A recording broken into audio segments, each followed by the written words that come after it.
Football প্রেমীদের জন্য দুঃসংবাদ। হয়তো আর কোনোদিন ব্রাজিলের বিপক্ষে মাঠে দেখা যাবে না লিওনেল মেসিকে। 2006 বিশ্বকাপের আগে ফিফার সূচিতে নেই আর্জেন্টিনা ব্রাজিলের কোনো ম্যাচ। আর বিশ্বকাপের সময় মেসির বয়স হবে 39। আর্জেন্টিনার বিশ্বকাপজয়ী অধিনায়ক বর্তমানে চোটের কারণে উরুগুয়ে ও ব্রাজিলের বিপক্ষে বিশ্বকাপ বাছাই পর্বের গুরুত্বপূর্ণ ম্যাচ থেকে ছিটকে গেছেন। ইন্টার মায়ামির হয়ে আটলান্টা ইউনাইটেডের বিপক্ষে খেলতে গিয়ে পায়ের পেশিতে চোট পান তিনি।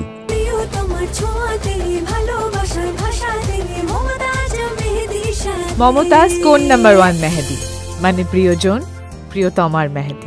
স্কালোনি তাই মেসিকে নিয়ে ঝুঁকি নিতে চাননি। ফলে 26 মার্চ ব্রাজিলের বিপক্ষে মেসিবিহীন মাঠে নামবে আলবিসেলেস্তেরা।